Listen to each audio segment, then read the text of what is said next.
All right, good afternoon, everyone, and welcome to our Primetime Alive program, Exercise is Medicine, the Benefits of Physical Activity. I'm Vicki Newell, and I coordinate the Primetime Alive program here at Mary Greeley Medical Center. Just as I always remind you, we do wear masks here at the hospital all the time, but when we can maintain a 6-foot distance, we are able to take them off, and I just think you would be able to understand us a lot better without our masks on. So with 3 of us in this large room, we're going to take them off and help you understand us a little bit better. I want to remind you about submitting a question. You'll have to type that in if you go to the top right-hand corner of your of your screen. There we go, your monitor. There should be a red arrow that you can open up a box. Towards the bottom, there's a place where you can type in a question and then hit submit. And I want you to know that we will take care of all of those questions at the end of our presentation today. Our presenter today is Nick Lamoureux. Nick is originally from Canada, but completed both his undergrad and his master's degree at the University of North Dakota. He now attends Iowa State University and is working on his doctorate in kinesiology in the Physical Activity and Health Promotion Lab. His research focuses primarily on improving access and delivery of community-based physical activity promotion programs. Please welcome Nick. All right. Thank you, Vicki. You see me okay? Hear me okay? All right, cool. So, let's see if I can make my PowerPoint go. There we go. So, before I get started, I just want to differentiate between a couple of terms that you might hear me use throughout this. You might hear people in the community, or you might hear in the media, or even hear your doctors talk about. And even I actually have both of these words in the title of the presentation. And that is the difference between exercise and physical activity. Exercise is any movement done for the purpose of enhancing or maintaining fitness, health, and wellness. So exercise is things when we get up, we move because it's good for us. Exercise is good for us, we should do it. The problem is exercise often carries some not so positive mental images. When we think about New Year's resolutions, and I need to start exercising more, many of us think of hours spent trudging along on a treadmill. We think of intense personal trainers and having to work out until you are ready to throw up or profusely sweating, and that's not always the case. The other term, physical activity, is just any movement that requires more energy than resting. Right now, I'm standing here. This requires more energy than if I was sitting down. And as soon as I start wandering around the space that I'm in, that counts as physical activity. Physical activity can be so many more things that we don't even necessarily think of as good for us. So things like the sports that we play, the hobbies that we have, even a lot of the chores that we have to do just to maintain our comfort of living, those can count as physical activity. And this is great because that means there are a number of different ways for us to accumulate physical activity throughout the day. We can be physically active at work if your job has you walking around, or if you are having more of a labor-intensive job like you work in construction or farming, that counts as physical activity. You can get physical activity at home. A lot of the chores that we have to do, if we think of things like shoveling snow, cutting grass, vacuuming, sweeping, dusting, all of those things count. Those are valuable minutes of physical activity.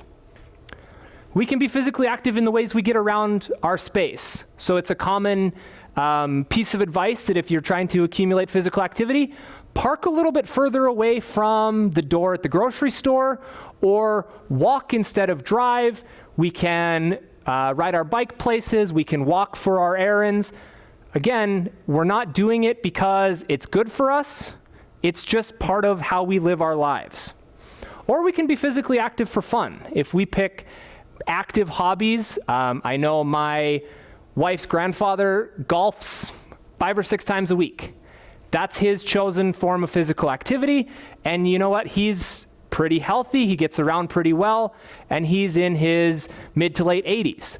just because on a weekly basis he is golfing, 36, 54 holes of golf, he accumulates those valuable minutes of physical activity. And the good news is it does not matter how you are physically active. All of these different domains are beneficial. So your body can't tell if you are walking because you're on a treadmill and it's good for you and you should do it, or if you're walking because you're going to go get some coffee with some friends and you know what, it's only a couple of blocks. It doesn't matter. All of the different ways you can accumulate physical activity help. So the physical activity guidelines, every couple of years, they establish all of the evidence surrounding why physical activity is good for us and how much we should get.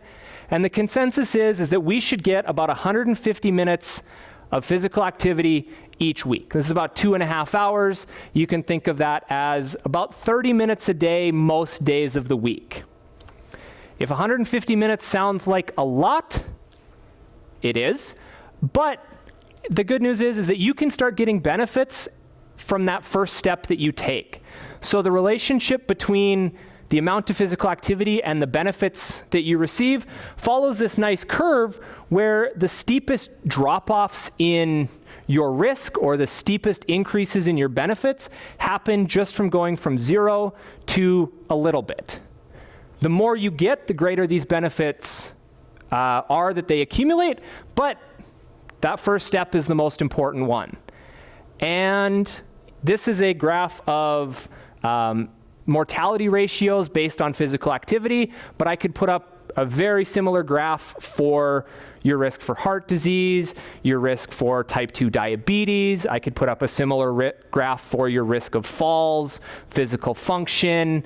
All of these things follow this pretty similar pattern of huge benefits for those first couple of steps, and then smaller relative increases as you move into higher levels of activity. And you know what? Those benefits generally don't stop accumulating. So there's not really any realistic cap on accumulating more benefits for more physical activity. So talking about why physical activity is good for us and how good for us is it, I can summarize why exercise is good for us as we start to age in 2 statements. First, physically active people live longer. So meeting these physical activity guidelines reduces your all-cause mortality rate by about 28%. So if you are physically active, you get that 30 minutes a day, you are a little over a quarter, 25% less likely to die for any reason. If the 150 minutes again seems like too much, even lower levels of activity are associated with fairly substantial reductions in risk for mortality. So even if you're somewhere between I get 1 minute and I get 149 minutes, that's still associated with about a 22% reduction in mortality. So again, that same biggest benefits for those first couple of steps. The other statement is that physically active people age in better health. So not only are we living longer, but we're living with a higher quality of life as well. So that means that people that are physically active are at a reduced risk for physical limitations. They have less difficulty performing those activities that generally just make life worth living. So I'm going to talk about a couple of domains of why physical activity is good for us in a little bit more detail. The first one, physical function and fall risk. So higher levels of physical activity are linked to a nearly 50% lower incidence of activity of daily living disability and a 45% slower progression of existing disease. So activities of daily living are just the things that we need to do in order to get through life. This can mean getting up and getting dressed, bathing ourselves, cooking, getting out of a chair when you sit down. If you're physically active, you are more likely to maintain your ability to do those things for longer. And if you're already having some struggles with doing those things, becoming physically active can prolong your ability to maintain the ability you have. If you're not physically active, that's okay, because new activity programs can give you some of this ability back. They can have a fairly substantial effect on your physical function. You can improve your lower body strength so that you're not limited by getting out of chairs or climbing stairs. You can improve your balance so walking outside when it's slippery out is less of a problem. You can improve your cardiovascular function or your cardiovascular fitness so that walking that couple of blocks to get to coffee or walking through the grocery store isn't as big of a challenge. And for falls specifically, falls are one of the leading causes of injury-related death, and they're one of the biggest causes of traumatic injury with aging. And by themselves, just becoming more physically active can reduce your risk for falls by 16% if all you're doing is starting to walk, or even bigger improvements if you combine that with things like balance training, things like lower body strengthening. Tai Chi is a very popular fall prevention program because you help build back some of this function, and things that might previously have led to you falling, suddenly you're able to handle because of that improved function. The other one that I want to talk about when I talk about quality of life is cognitive function and our mood. So long-term levels of physical activity are associated with a fairly large reduced likelihood of cognitive decline. So if you are physically active throughout most of your lifespan, as you start reaching those advancing years, you're less likely to see diseases like Alzheimer's disease. You have positive effects on cognitive function and memory. So you have better working memory, better short-term memory, better executive function. You can keep things in your mind. You can process information a little bit better. You can filter what's relevant a little bit quicker. And you just generally function at a higher level. For mood, physical activity can have a similar effect to medications at reducing depression symptoms. So actually a really interesting finding is that getting people out walking and just meeting the 150 minutes of physical activity had about the same effect as starting a new antidepressant regime. But the good news with physical activity is that you were less likely to relapse. So falling out of that habit, falling out of that medication routine, you were a little bit more likely to pick it back up again because of all of these benefits. Aside from the mood, helps improve quality of life, and helps depression, helps elevate mood. And then short term, if I'm talking about, this takes 10 or 20 years to manifest, even right now you could go out for a 30-minute walk, come home, find you have a little bit better alertness, a little bit better working memory, you have more energy. I know that's a very common barrier to being active is I'm tired, I don't want to, because if I do, then when I come home I'm going to be tired and I'm going to need a nap, and there go all of my benefits. Actually, it generally shows that if you are going out and getting a little bit of activity, you come back with more energy than you left with. So long-term benefits and short-term benefits. And there are a ton of other benefits to being physically active. It reduces your risk for a lot of chronic diseases like heart disease, a lot of different types of cancer, type 2 diabetes.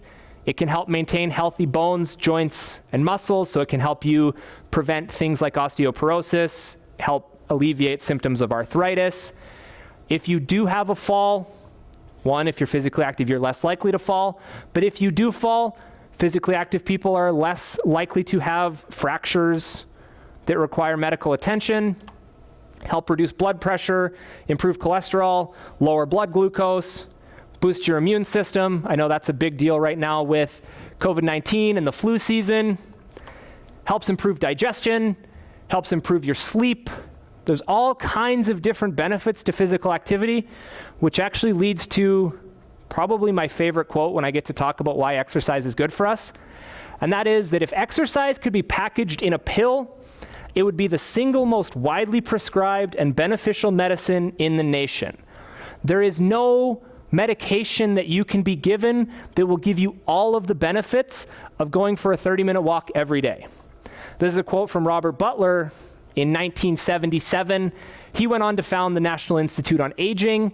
But there are very similar quotes all over the place talking about how exercise is good for cancer, how exercise is good for diabetes, how all of these benefits are almost impossible to package into something that you can take with a little bit of water and a little bit of food, and now you don't have to worry about it anymore. You can sit and watch TV all day.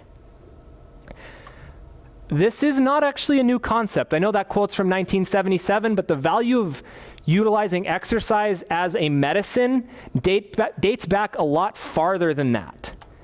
In ancient Rome, 2,200 years ago, the gladiator physician Galen would prescribe exercise for weakened patients or for those with chronic conditions like arthritis, depression, and a lot of the other common ailments that we see today.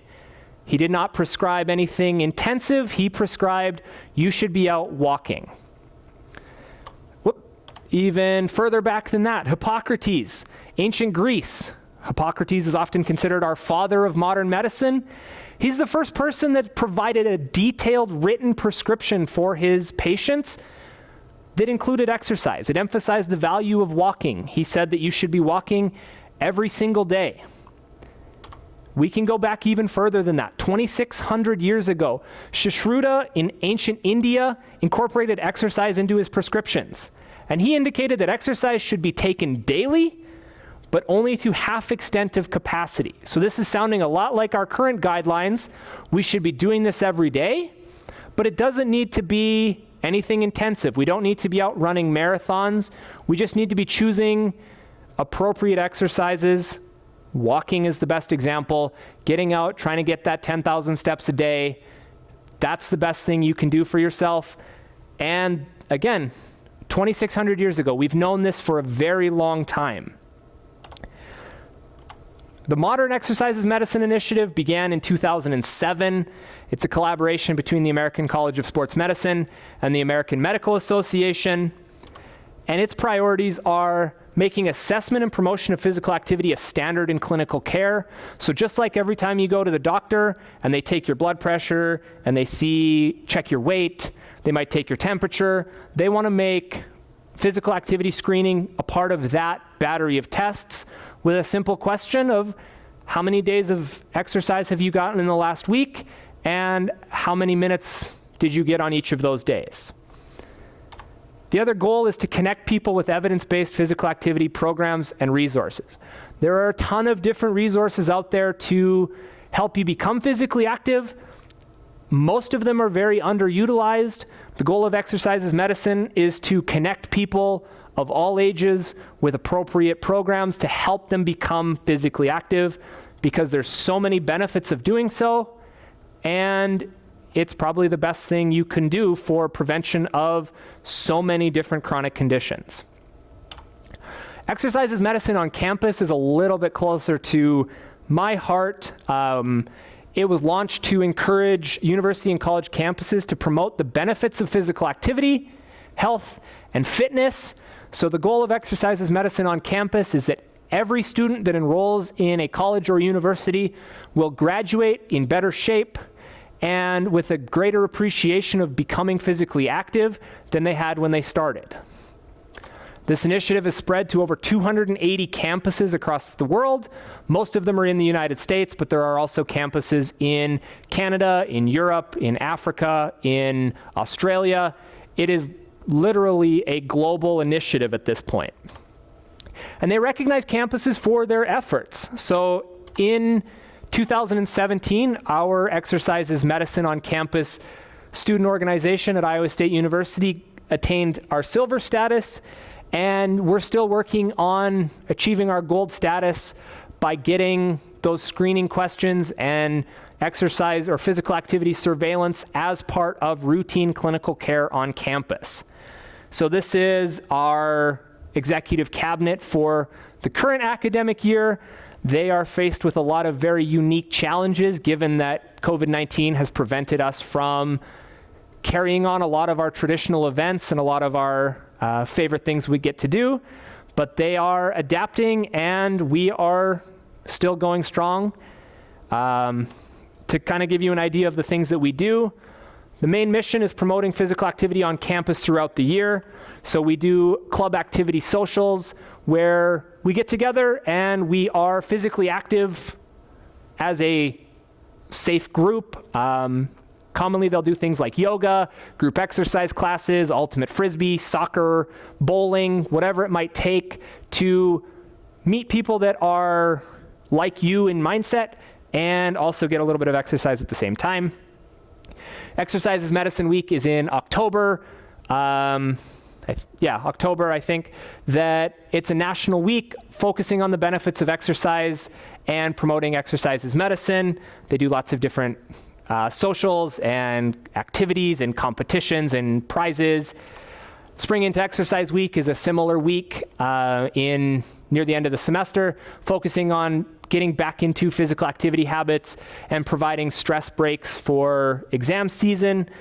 This is highlighted by our 5K fundraiser. We do lots of prizes, t-shirts, and there's not really a race component to it where it's the fastest to finish. It's more of an emphasis on do it as you're able.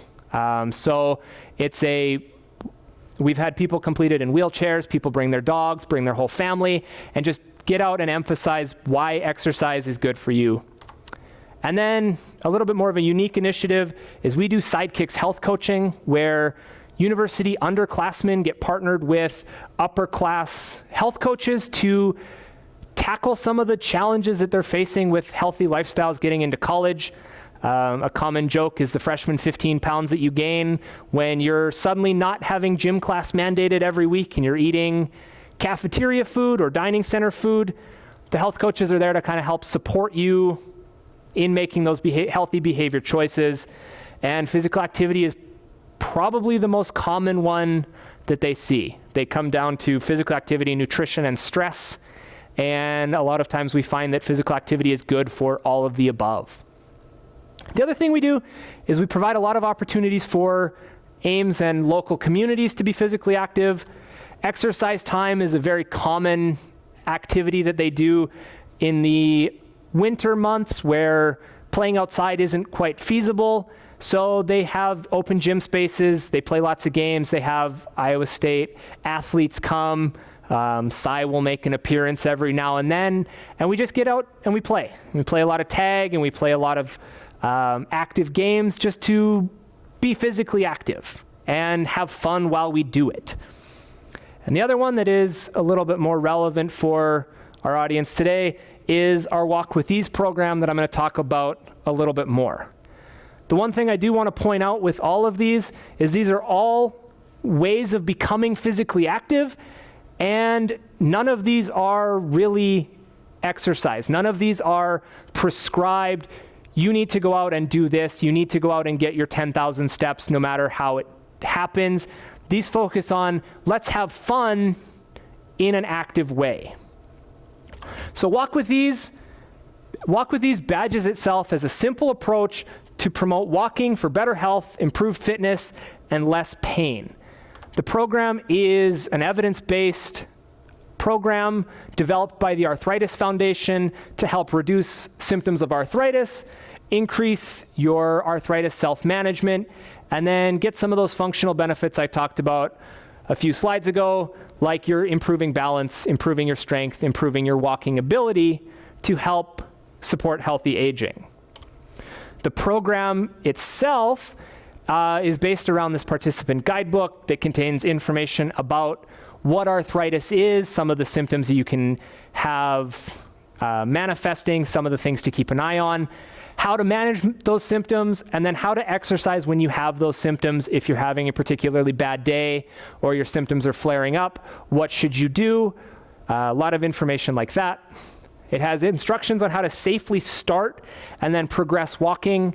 I know if you're not physically active, getting started is a scary thing. My dad always tells me it's too late for him to get started because if he tries, he's going to have a heart attack. And that's not really the case. And this has a lot of guidance on how to get started if you can only walk for 5 minutes at a time.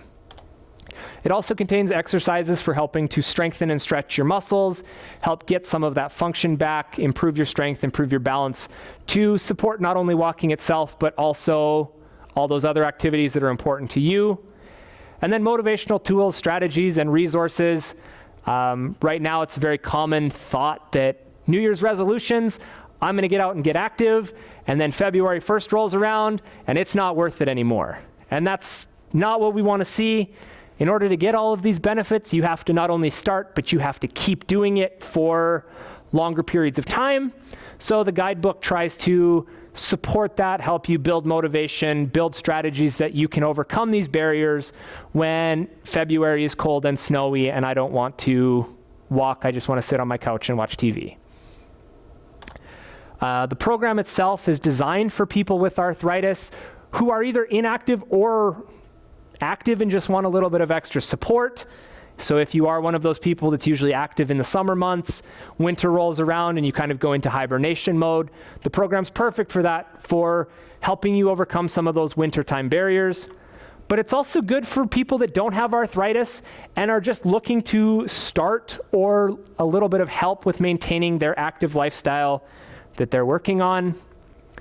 Throughout the state of Iowa, U-Turn, which is a university translational research network, it's a group of researchers that focus on taking scientific findings and translating them into manageable and actionable programs that are accessible to communities. We've partnered with the Des Moines-based nonprofit CHP Community to help disseminate the program across the state, make it more accessible, more available, and help improve physical activity on a statewide level. And the program is recommended by the CDC as a program for lifestyle management, particularly for arthritis, but we have some partnerships with area agencies on aging and a number of other programs to just help make this program more accessible to the entire state. Designed for management of arthritis, but there are a ton of other conditions that can benefit from physical activity. Even if you don't have any of these conditions, physical activity can still improve your quality of life. So exercise is good for you. You should do it. This is your daily reminder. I remind all of my classes every day. Exercise is good for you. You should do it. And the benefits are countless. Traditionally, Walk with Ease is a 6-week program. There's weekly lessons either in person or through the workbook. So if you're doing an in-person format, a group will gather at a community center or a hospital or a retirement community. They'll talk through that week's content as a group, maybe have some readings. If you do it on your own, there are kind of a weekly assignment within the guidebook. The goal of the program is to build up to 30 minutes of walking on 5 or more days a week. If you do the math really quickly, that gets you your physical activity guidelines, that gets you all of your benefits of physical activity. But if you are not there, if 150 minutes a week seems unreasonable for you, that's okay, because the program doesn't actually contain any guidance on here's what you're doing today. Today you're going for a 20-minute walk. The whole thing is self-paced, so you decide what you feel comfortable with on a given day. You go for that walk. Next week, what are you comfortable with today? It might encourage you to try and go for an extra couple of minutes or walk an extra block, but it's entirely self-paced. And then it kind of gives you some strategies to keep track of your walking. There's a mobile app that you can use. There's a tracking sheets or diaries in the guidebook. You can print them off and print off a calendar and just make tick marks every time you go for a walk. However you want to do it, it just tries to help encourage you to be accountable to yourself. In response to COVID-19, we obviously can't gather in large groups anymore. That's why all of you are hearing this through your computers rather than seeing me in person. So we don't have opportunities for group-based programs. So the Arthritis Foundation released an enhanced self-directed program that supports the traditional self-directed program with weekly emails. You still progress through the program at your own pace, but they'll send you reminders. They'll keep you a little bit accountable by just checking in and say, how's your walking been going? Here's what you should be doing this week. Make sure you read this chapter because it has a lot of important information in it. And that good news is that means that your walking can take place anywhere. You can walk paths. in town, you can walk around your neighborhood, you can go to the mall and walk up and down the mall there. My grandmother used to walk up and down the halls of her apartment complex. She just walked from one end to the other because she wanted to walk. It was good for her, but being from Canada, it was 40 below and snowing, and she didn't want to go outside. So there's always options. You just have to choose which ones work best for you. And the good news is because I'm interested in these programs and making them better, we have a couple of program enhancements that we do through our Iowa State University research program. The first one is we will connect you with a pedometer for the program so you can actually see, am I walking more? You can keep track at the start of your walk and say, week 1, I was getting 1,000 steps on my walk. Week 3, I'm up to 2,000. Look at my progress go. I'm doing awesome. You can keep track of your walks outside of those designated walking sessions. So even if you're not walking longer, are you spending less time sitting on the couch? Are you walking around the stores more? Walking around your house more? You can keep track of all those kinds of things. The other thing that's really unique that we get to do is we get to connect you with trained health coaches that we use for the Sidekicks program. So just like we help support undergrads in their journeys to live a healthy lifestyle, we get to do the same thing for participants in the Walk With Ease program. So they utilize what's called motivational interviewing to support physical activity by helping you draw out your own unique motivations and develop individual strategies to help overcome the challenges you may face. So I can stand up here and talk to you about why you should be physically active, but everybody has their own unique reasons, and the health coaches try and help get to the bottom of what's important for you. Because the health benefits may not be as relevant. My dad always tells me that something's gonna get me, what's the point? But if you tell him that he gets to be around and play with his grandkids a little bit longer, that really resonates with him. And so by having these kinds of conversations, we get to the bottom of what matters to you, and then we get to help you overcome the strategies or overcome the challenges that are preventing you from already walking. Is it the time commitment? Is it that you're scared of something bad happening? Is it that you just didn't know exercise was good for you and you should do it? And so we get to help you uncover what's holding you back and how can you come up with something that will work for you to be active. Okay, so the clinical health coaching, you can opt in to receiving the support through the health coaching program. The students are all trained, so these are students that are looking to go into exercise, health promotion, or clinical careers. So we have a lot of physical therapy students or pre-physical therapy students that are forming our health coaching. They undergo a semester-long practicum course, getting versed in motivational interviewing, and then we still keep an eye on them and make sure they are providing good feedback. And we utilize motivational interviewing. So the other unique thing about motivational interviewing is that it's more of a collaborative design than a prescriptive design. So if you meet with a personal trainer, they might say, here's what we're gonna do today. We're gonna go do these exercises for these many reps, this many weight, or this much weight, and then we're gonna spend 20 minutes walking on the treadmill. That's a prescriptive model. The collaborative model means that the health coach helps you set goals and then help you work towards your own goals. They don't tell you what to do, they help you uncover what's important to you, what's reasonable to you, and what motivates you to be successful. So if that sounds like something you're interested in, if you want to enroll in it through the Iowa State research program, the program is offered at no cost because it is a research program. So we ask you to complete some surveys and give us some feedback, and that allows us to offer it for no cost to you. The only thing we require is a physician referral. Our inclusion criteria are you need to be able to stand for 10 minutes without any pain that you have getting worse. You need to be 60 years old, and you need to be referred to the program by a healthcare provider. you can go to your healthcare provider and say, I want to join this program. Am I safe to start walking? I have not known anybody that has gone to their provider and been turned down, but your providers like to know that you are making some of these lifestyle changes. And we want to make sure that everybody is safe. We want to make sure that even though walking is one of the safest activities we can do, we want to be doubly sure that nothing bad is going to happen. So we ask that you get this referral signed.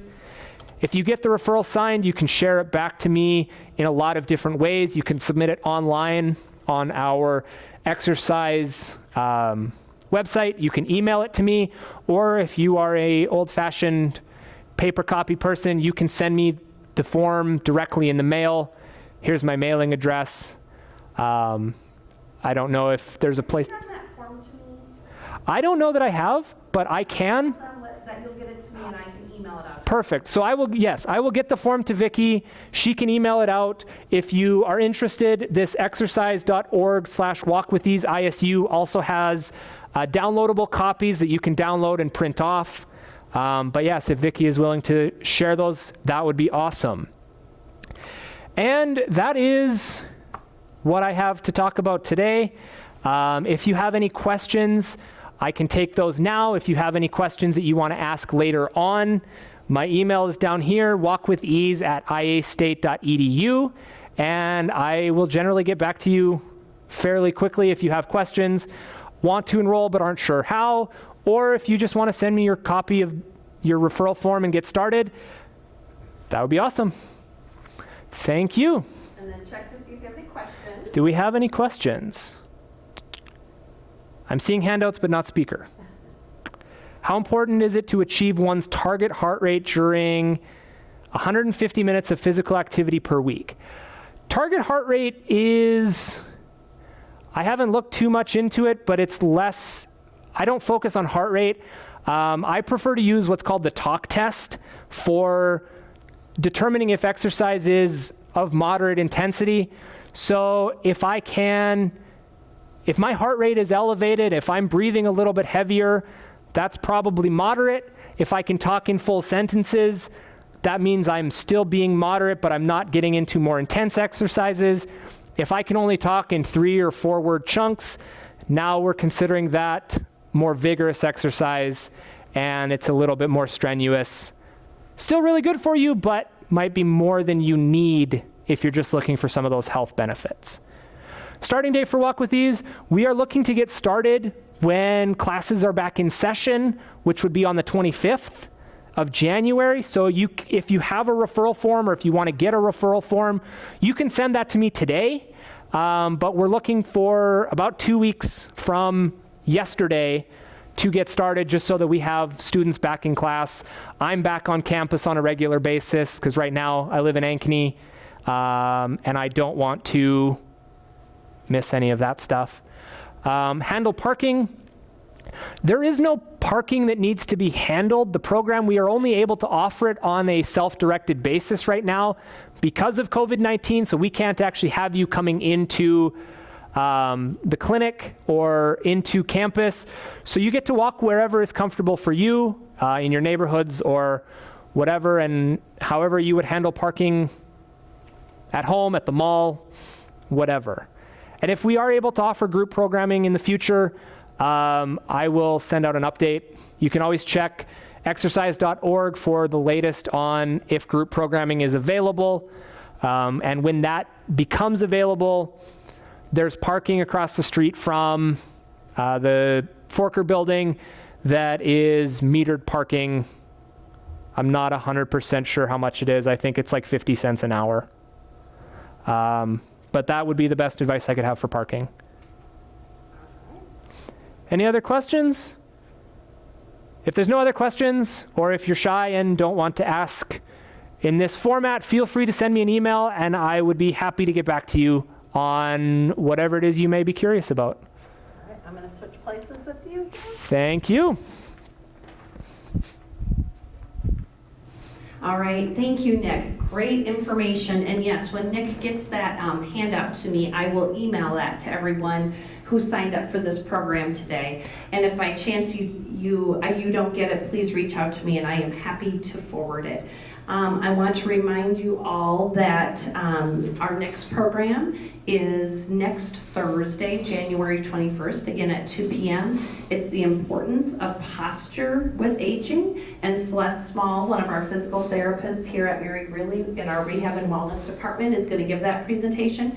She's done a program for us before. She does an excellent job. I know you would all get great information from it. So thank you for joining us today. Again, thank you, Nick. Lots of great information. We appreciate it, and have a great day, everyone.